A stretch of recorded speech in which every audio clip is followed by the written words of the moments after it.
اعوذ باللہ من الشیطان الرجیم بسم اللہ الرحمن الرحیم الحمد للہ رب العالمین والصلاة والسلام علی رسولہ وعلی آلہ وصحبہ اجمعین۔ قابل احترام حاضرین و ناظرین، السلام علیکم ورحمۃ اللہ وبرکاتہ۔ گزشتہ ایپیسوڈ میں ہم سورہ ہود سے نوح علیہ السلام ان کی دعوت اور ان کی قوم کے رد عمل کے بارے میں مطالعہ کر رہے تھے۔ آج ہم آگے بڑھ رہے ہیں۔ نوح علیہ السلام نے اعتراضات کے جواب میں قوم سے کہا، اے برادران قوم، میں اس کام سے کوئی مال نہیں مانگتا، میں مخلص ہوں، میرا کوئی اپنا مفاد نہیں ہے۔ یہی معاملہ نبی کریم صلی اللہ علیہ وسلم کا تھا کہ آپ کا کوئی مفاد تھا۔ آپ کو یاد ہے وہ بات؟ ایک بار مکے کے لوگوں نے دیکھا اور ایک سردار کو بھیجا۔ سردار نے آ کر کہا، اے محمد صلی اللہ علیہ وسلم، آپ کیا چاہتے ہیں؟ آپ اگر دولت چاہتے ہیں تو ہم عرب کی ساری دولت ملا کے ڈھیر کر دیں گے۔ آپ کسی خوبصورت عورت سے شادی کرنا چاہتے ہیں تو عرب کی حسینہ کا انتخاب کریں، اس سے آپ کی شادی کر دی جائے گی۔ اور اگر آپ سرداری لیڈرشپ چاہتے ہیں، ہم سب آپ کی صلاحیتوں مترف ہیں اور ہم آپ کو اپنا سردار بنانے کے لیے تیار ہیں۔ نبی کریم صلی اللہ علیہ وسلم نے صاف کہہ دیا، ان میں سے کسی چیز کا میں طلبگار نہیں ہوں۔ اور اللہ تعالیٰ کے کلام کی آیات پیش کی تو جو سردار آیا نمائندہ بن کر محبوط رہ گیا، حیران رہ گیا۔ اور اس میں وہ آیت بھی آئی، اور اگر تم انکار کرتے ہو اس دعوت کا، میں اس طرح عذاب کی دھمکی دیتا ہوں جیسے پہلے اس چہرے پہ حضور کے منہ پہ اپنا ہاتھ رکھ دیا، اور پھر آ کر قوم کے سرداروں سے کہا، جس کا نمائندہ بن کر آیا تھا کہ چھوڑ دو، یہ دعوت تو کچھ اور ہی دعوت، ہم اس کا مقابلہ نہیں کر سکتے، چھوڑ دو۔ اور چونکہ وہ قومی انداز سے اس نے کہا چل لے دو اس چیز کو، اگر یہ کامیاب ہو گئے ہماری کامیابی، ہم بھی عرب، اور اگر ناکام ہو گئے، کسی نے حملہ ختم کر دیا، تو چلو ہم بچ جائیں گے اس کشمکش سے۔ تو یہاں فرمایا جا رہا ہے، اے برادران قوم، اس کام پر کوئی مال نہیں، یہ نوح علیہ السلام یہی الفاظ حضور نے بھی فرمائے، میرا اجر تو اللہ کے ذمے ہے، ان اجری الا علی اللہ، اور میں ان لوگوں کے دینے سے بھی رہا جنہوں نے میری بات مانی ہے، وہ آپ ہی اپنے حضور جانے والے ہیں۔ اس طرح کی بات مکے کے سردار بھی کہتے تھے، لوگ آپ کے پاس آ کے جمع ہو گئے، یہ معمولی ٹائپ کے لوگ، مزدور غلام ٹائپ کے لوگ۔ اور آپ جانتے ہیں بلال حبشی رضی اللہ تعالیٰ عنہ کو غلام تھے جن کو حضرت عمر نے اسلام قبول کرنے کے بعد آزاد کیا۔ حضرت صہیب باہر سے آئی ہوئی شخصیت تھی ان کی۔ کمزور لوگ، چونکہ کمزور لوگوں کے کوئی مفاد نہیں ہوتا ہے، کوئی رکاوٹ نہیں، لالچ نہیں ہوتا ہے، حق کو سمجھنا ان کے لیے آسان ہوتا ہے۔ دولت بہت بڑی رکاوٹ پردہ بن جاتی ہے۔ اب دنیا میں دیکھیے بہت پرومیننٹ ٹائپ کے بڑے سردار پولیٹیکل لیڈرز اسلام نہیں قبول کرتے ہیں۔ اللہ تعالیٰ توفیق دیتا ہے ان لوگوں کو مفادات سے بالاتر ہیں، جو مخلص ہیں، جو محسوس کرتے ہیں کہ ہم کچھ کھوئیں گے نہیں، ہم کچھ پالیں گے، ایمان پالیں گے، خدا کی رضا خوشنودی پالیں گے، ہم آخرت کی کامیابی پالیں گے۔ ایسے لوگ ان کے لیے آسانی ہوتی ہے، اور جو عیش مبتلا ہیں، وفادات کے فرشتار ہیں، اور دنیا کی عظمتوں کے طلبگار ہیں، عموماً نہیں آتے ہو۔ تو نوح علیہ السلام نے کہا کہ میں ان لوگوں کو دھکے نہیں دے سکتا ہوں۔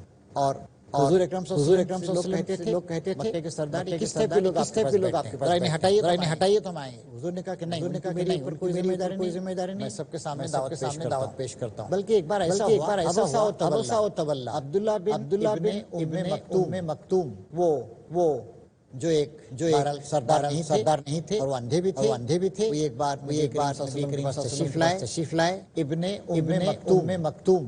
تو نبی کریم صلی اللہ علیہ وسلم مکی کے سردار بیٹھے ہوئے تھے، اور آپ کو ذرا مناسب نہیں معلوم ہوا۔ آپ کا نقطۂ نظر یہ تھا کہ بڑے سردار ہیں، اچھا رہے گا بات پیش کر رہا ہوں، تم بعد میں آ سکتے، یہ بات اللہ تعالیٰ کو پسند نہیں آئی۔ اللہ تعالیٰ نے کہا یہ آپ کا رویہ صحیح نہیں ہے۔ مطلب یہ ہے کہ اسلام میں ہر فرد کے غریب ہو، کمزور ہو، کمزور ہو، کچھ بھی ہو، اور یہی معاملہ وہاں بھی پیش آ رہا تھا۔ دنیا میں ہمیشہ ایسی چیزیں ہوتی آ رہی ہیں۔ آدمی شان و شوکت سے، دولت سے، حسن سے متاثر ہو جاتا ہے۔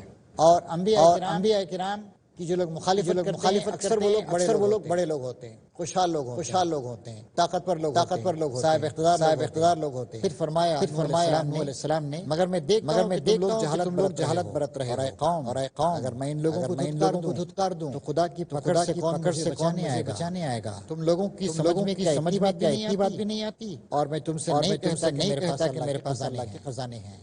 میں یہ کہتا ہوں کہ میں غیب کا علم رکھتا ہوں، نہ میرا دعویٰ ہے کہ میں فرشتہ ہوں، اور یہ بھی نہیں کہہ سکتا جن لوگوں تمہاری آنکھیں سے دیکھتی ہیں انہیں اللہ نے کوئی بھلائی نہیں دی ہے۔ میں ایسا نہیں کہہ سکتا ہوں۔ یہ بھلائی کے طلبگار ہیں، ان کے نفس کا حال اللہ بہتر جانتا ہے۔ اگر میں ایسا ہوں تو ظالم ہوں گا۔ نوح علیہ السلام نے سرداران قوم کے جواب میں بات فرمائی۔ آخرکار ان لوگوں نے کہا اے نوح تم نے ہم سے جھگڑا کیا اور بہت کر لیا، اب تو بس عذاب لے آؤ ہمیں دھمکی دیتے ہو سچے ہو۔ نوح نے جواب دیا وہ تو اللہ ہی لائے گا۔ میں اشارہ کروں عذاب آ جائے گا، ایسا نہیں ہے۔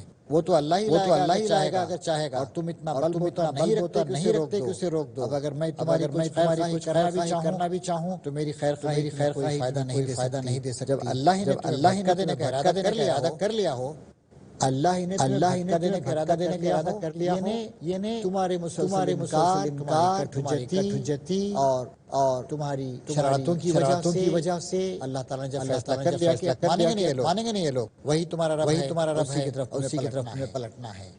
اور اے محمد صلی اللہ علیہ وسلم دیکھیے کس طریقے سے ہزاروں سال پہلے نوح علیہ السلام اور ان کے درمیان جو کشمکش پر منطبق کیا جا رہا ہے، جو نبی کریم صلی اللہ علیہ وسلم کے زمانے میں مکے میں ہو رہی ہے۔ اے محمد کئی لوگ کہتے ہیں سب کچھ گھڑ لیا ہے، ان سے کہو اگر میں نے خود گھڑا ہے جرم پر ذمہ داری ہے، جرم تم کر رہے ہو اس کی ذمہ داری سے میں بری ذمہ ہوں۔ میں نے تو گھڑا نہیں، لیکن تم ایسا کہتے ہو تو یہ بات سوچو تم جو اس کا انکار کر رہے ہو، ان کائناتی حقیقتوں کا کہ اللہ ہے، کی عبادت کی جائے، اللہ ہی معبود بنایا جائے، کسی کو شریک نہ کیا جائے، اور اللہ کے عمل کیا جائے، اللہ مانا جائے، آخرت تسلیم کیا جائے۔ نہیں مانتے ان باتوں کو جو جرم کر رہے ہیں، ذمہ داری تم پر ہے۔ اوپر وہی کی گئی، تمہاری قوم میں ایمان لا چکے، اب کوئی ماننے والا نہیں ہے۔ ان کے کرتوتوں پر غم کرنا چھوڑ دو، اور ہماری نگرانی میں وحی کے مطابق بنانی شروع کر دو۔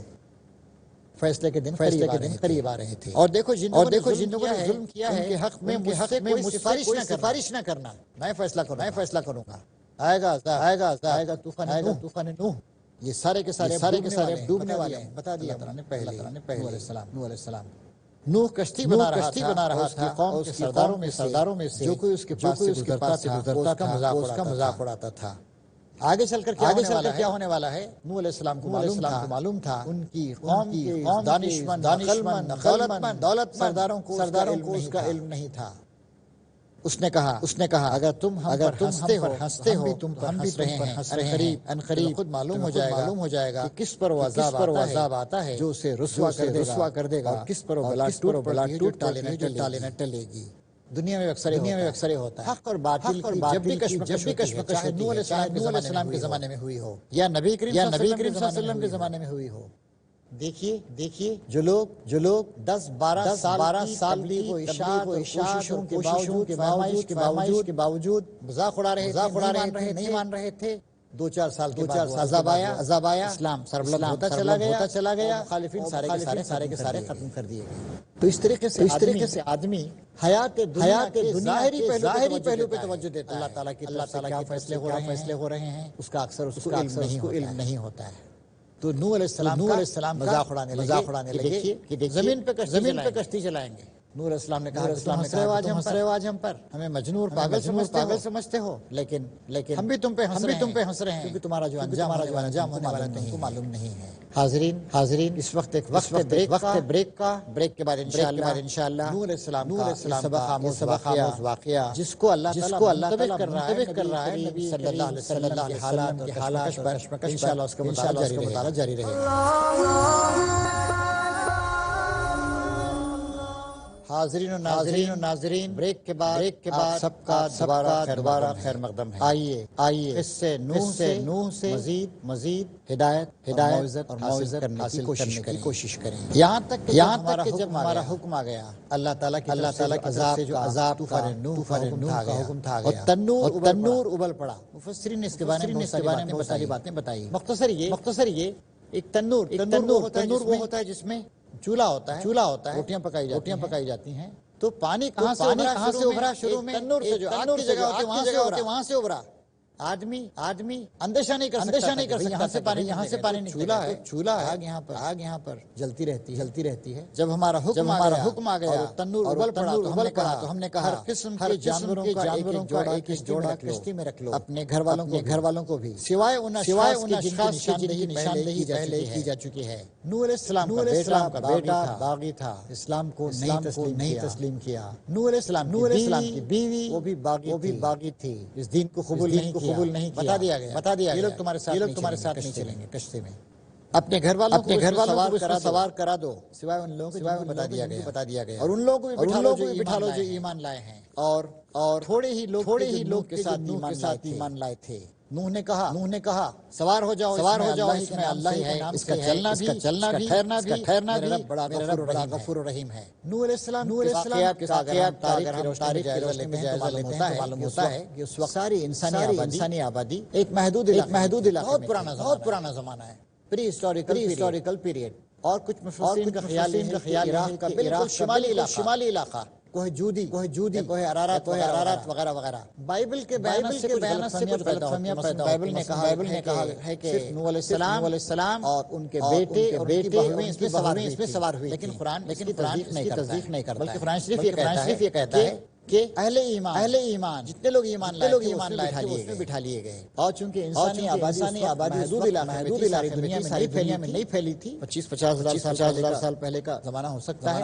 تو یہ کہا گیا کہ جب پھر اترو گے طوفان کے بعد جانوروں کو بھی رکھ لو، تاکہ ان کی نسل جوڑا رکھ لو۔ کشتی ان لوگوں کو لیے چلی جا رہی تھی، اور ایک موج پہاڑ کی طرح اٹھ رہی تھی۔ نوح کا بیٹا فاصلے پر تھا۔ نوح نے پکار کر بیٹا سوار ہو جا، کافروں کے ساتھ نہ رہ۔ اس نے پلٹ کا جواب دیا، میں بھی ایک پہاڑ پہ چڑھا جاتا ہوں، پانی سے بچا لے گا۔ بغاوت، سرکشی اور اللہ کا عذاب آ گیا ہے، سرکشی ختم نہیں ہوئی۔ کون تھا؟ نوح علیہ السلام کا بیٹا سے پیدا ہوا سگا بیٹا۔ نوح نے کہا آج کوئی چیز اللہ کے بچانے والی نہیں ہے، سوائے اس کے کہ اللہ رحم فرمائے۔ اتنے میں ایک موج دونوں کے درمیان حائل ہو گئی، اور وہ بھی ڈوبنے والوں میں شامل ہو گیا۔ اور جب سارے ظالم کفر کرنے والے ڈوب مرے، حکم ہوا اے زمین سارا پانی نگل جا، اور اے آسمان رک جا۔ چنانچہ پانی زمین بیٹھ گیا، فیصلہ چکا دیا گیا، کشتی جودی پر ٹک گئی، کہہ دیا گیا دور ہوئی ظالموں کی قوم، بعدا للقوم الظالمین۔ فیصلہ ہو گیا۔ اور یہ پہلا عذاب تھا جو آیا تھا قدیم ترین زمانے میں۔ نوح نے اپنے رب کو پکار کر کہا اے رب بیٹا میرے گھر والوں میں تیرا وعدہ سچا ہے۔ نوح علیہ السلام سے بات میں کوتاہی ہو گئی۔ بیٹا ان کی آنکھوں کے سامنے غرقاب ہوا، بیٹا تھا، بہرحال میرا بیٹا تھا۔ اور اللہ نے کہا کہ گھر والوں کے علاوہ کسی کو نہیں بچائیں گے، اور جو اہل ایمان گھر والوں کے علاوہ کسی کو نہیں بچائیں گے۔ انہوں نے کہا کہ تیرا وعدہ سچا ہے۔ مجھ سے کچھ سمجھنے میں غلطی ہو رہی ہے، اندازے میں غلطی، تیرا وعدہ جھوٹا نہیں ہو سکتا ہے۔ تو نے کہا تھا کہ اہل ایمان کو بچانے والوں کو بچائے گا، اور تو سب حاکموں سے بڑا اور بہتر حاکم ہے۔ وانت حکم الحاکمین۔ جواب میں ارشاد ہوا نوح وہ تیرے گھر والوں میں سے نہیں ہے، وہ تیرے گھر والوں میں سے نہیں ہے، وہ تو ایک بگڑا ہوا کام ہے۔ اس کی ایک مثال یوں سمجھیے کہ ایک آدمی ہے، ہاتھ سڑ گیا ہے، ہاتھ کو اگر نہیں کاٹا جائے پورا انسان مر جائے گا۔ ڈاکٹر کہتا ہے اس ہاتھ کو ہم کاٹ دیتے ہیں۔ ہم کہتے ہیں کہ کاٹ دیں گے، ابھی تو میرا ہاتھ۔ کیا کہے گا ڈاکٹر؟ نہیں آپ کا ہاتھ نہیں، سڑی ہوئی چیز ہے۔ اسی معنی میں اللہ تعالیٰ نے کہا وہ تو ایک بگڑا ہوا کام ہے۔ اس بات کی مجھ سے درخواست نہ کر حقیقت تو نہیں جانتا۔ میں تجھے نصیحت کرتا ہوں جاہلوں کی طرح نہ بنا لے۔ کیا بات ثابت ہو رہی ہے اس سے؟ نوح علیہ السلام سے جو بات کی اللہ تبارک و تعالیٰ نے پیغمبر کا بیٹا بھی اگر ہو، لیکن اگر فاسق ہو، فاجر ہو، کافر ہو، ظالم ہو، انکار پر جمع ہوا ہو، اور لوگ سمجھتے ہیں کسی کی سفارش کام آ جائے گی، کسی کا وسیلہ کام آ جائے گا، کیسے غلط لوگ شکار ہیں آج بھی ان واضح تعلیمات کے باوجود۔ نوح علیہ السلام کو اللہ تعالیٰ نے سخت الفاظ میں کہا، تجھے نصیحت کرتا ہوں کہ جاہلوں کی طرح نہ بنا لے۔ یہ جاہلیت کی حالت کی بات، علم کی بات نہیں ہے، ایمان کی بات نہیں ہے۔ تیرا بیٹا بگڑا بیٹا نہیں تھا۔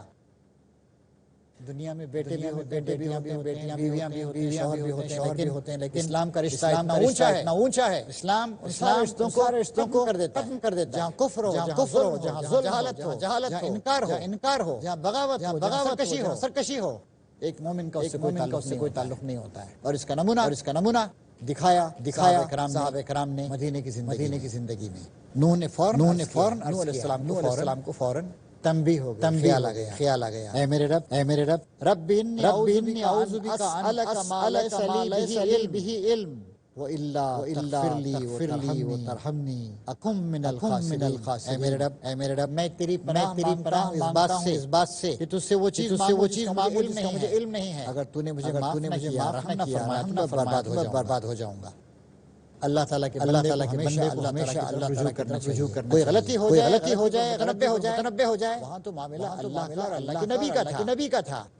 جب ان سے غلطی ہو گئی، اللہ نے فوراً ڈانٹا، مان لیا، اللہ مجھے معاف، بڑی غلطی ہو گئی، میں علم رکھتا ہوں، تو الحاکمین ہے۔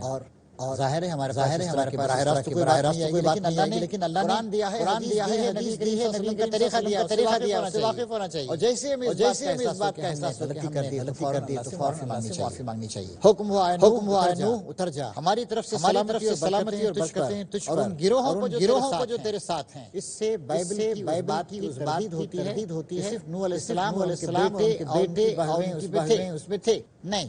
ہمارا اللہ تعالیٰ ہماری طرف سے سلامتی اور برکتیں ہیں تجھ پر اور ان گروہوں پر تیرے ساتھ ہیں۔ اور کچھ گروہ ایسے بھی ہیں جن کو ہم کچھ مدت زندگی بخشیں گے، انہیں ہماری طرف سے دردناک عذاب پہنچے گا۔ یہ اللہ تعالیٰ کی ہمیشہ سے سنت رہی ہے، طریقہ رہا ہے۔ انبیاء کرام کو بھیجا، انبیاء کرام مخلص لوگ تھے، انہوں نے اللہ تعالیٰ کی باتوں کو لوگوں کو سمجھایا، انہوں نے دلائل دیے، اور انبیاء کرام پر پاکیزہ زندگیوں بھی لوگ سمجھ سکتے تھے مخلص لوگ ہیں، مفاد پرست لوگ نہیں ہیں، یہ کچھ سیاسی فائدہ حاصل کرنے والے لوگ نہیں ہیں۔ جو لوگ ان پر ایمان لائے، ان کی زندگیوں میں تبدیلی آئی، لوگوں نے کہا کہ ہاں یہ صحیح طریقہ ہے، اچھی تعلیم ہے، یہ اچھے اخلاق کی تعلیم۔ اس کے باوجود بھی جو لوگ دنیا پرستی کا شکار رہے، نفس پرستی کا شکار رہے، دولت شکار رہے، مفادات میں غلام رہے، انکار کرتے رہے، آخرکار اللہ تعالیٰ کا فیصلہ آیا اور پکڑ لیے گئے۔ اللہ تعالیٰ فرما رہا ہے، اے محمد یہ غیب کی خبریں ہیں جو ہم تمہاری طرف وحی کر رہے ہیں۔ اس سے پہلے نہ تم ان کو جانتے تمہاری قوم، صبر کرو، انجام کار متقیوں کے حق میں ہے۔ صبر کرو، جمے رہو، جلد بازی میں کوئی فیصلہ مت کرو، مشتعل مت ہو جاؤ، مایوس مت ہو جاؤ، کوئی غلط طریقہ کار مت اختیار کرو، مصائب اور مشکلات برداشت کرو، مذاق اڑایا جائے برداشت کرو، جمے رہو اپنے راستے پر۔ اور پھر فرما رہا ہے اللہ تعالیٰ کہ فصبر ان العاقبۃ للمتقین، صبر کرو، انجام کار متقی لوگ، پرہیزگار لوگ، ڈرنے والے لوگ، ان کا انجام اچھا ہو۔ اللہ تعالیٰ یہ بھی فرما رہا ہے یہاں پر، اے محمد صلی اللہ علیہ وسلم، یہ باتیں وحی کے ذریعے سے باتیں معلوم نہیں تھیں۔ یہ تفصیلات نوح علیہ السلام کیا تعلیم، کیا باتیں انہوں نے کہیں، بیٹے کے ساتھ کیا سلوک ہوا، بیوی کے ساتھ کیا سلوک ہوا، بیوی کا ذکر اور قرآن شریف میں آگے چل کر آتا ہے۔ اللہ تعالیٰ قرآن شریف میں ارشاد فرماتا ہے، اللہ تعالیٰ مومنوں کے سامنے مثال پیش کرتا ہے حضرت مریم کی، جن کو اللہ نے حکم دیا اور مانا، اور فرعون کی بیوی حضرت آسیہ جن پہ فرعون نے ظلم کیا۔ یہ دو خواتین بڑے اونچے ایمان کا ثبوت۔ اللہ تعالیٰ مثال دیتا ہے وہاں پر دو خراب خواتین کی، ایک نوح علیہ السلام کی بیوی دوسری لوط علیہ السلام کی بیوی، انہوں نے اپنے شوہر کے ساتھ خیانت کی، یعنی اسلام نہیں لائے، اللہ تعالیٰ نے دونوں سے کہا، نوح علیہ السلام کی بیوی سے کہا اور لوط علیہ السلام سے کہا کہ جہنم میں داخل ہونے والوں میں تم بھی چلے جاؤ۔ کوئی رعایت نہیں کی اللہ تعالیٰ۔ اے محمد غیب کی خبریں ہم تمہاری طرف وحی کر رہے ہیں، اس سے پہلے ان کو جانتے تھے تمہاری قوم، صبر کرو انجام کار کے حق میں ہے۔ ایک آدھ منٹ ہمارے پاس باقی رہ گیا، سوال کیا جا سکتا ہے۔ السلام علیکم۔ جس طرح سے نوح علیہ السلام نے اپنے بیٹے کی تربیت کی اور بیٹے نے اسلام نہیں لایا، تو ہم یہ سوچ سکتے ہیں ہمارا یہ سودا صحیح ہوگا؟ نوح علیہ السلام تربیت صحیح تھی یا بیٹے کی علم صحیح نہیں تھی؟ نوح علیہ السلام کے بارے میں بدگمانی نہیں کر سکتے۔ انبیاء کرام اہل و عیال کو پورے طور سے ان کی تربیت کرتے، لیکن ایک آدمی بالغ ہو جاتا ہے، اس کے بعد وہ آزاد ہے، اس کا جو فکر ہے، اس کا جو عمل ہے، اس کا وہ ذمہ دار۔ لوط علیہ السلام نے اپنی بیوی کی ظاہر تربیت کی ہوگی، لیکن ایک آدمی تربیت سے فائدہ نہیں اٹھائے، کفر کرے تو یہ اس کی اپنی ذمہ داری۔ تو ہمارا وقت ختم ہو رہا ہے، اللہ سے دعا کرتے ہیں کہ ہمیں اللہ تعالیٰ انصاف کا ذکر یہاں پر آیا ہے، کوئی رعایت نہیں کرتا ہے۔ اللہ تعالیٰ ہمیں اپنے عذاب سے بچائے اور اللہ تعالیٰ ہمیں صحیح طریقے سے اس کے احکام کی توفیق عطا فرمائے۔ وآخر دعوانا الحمدللہ رب العالمین۔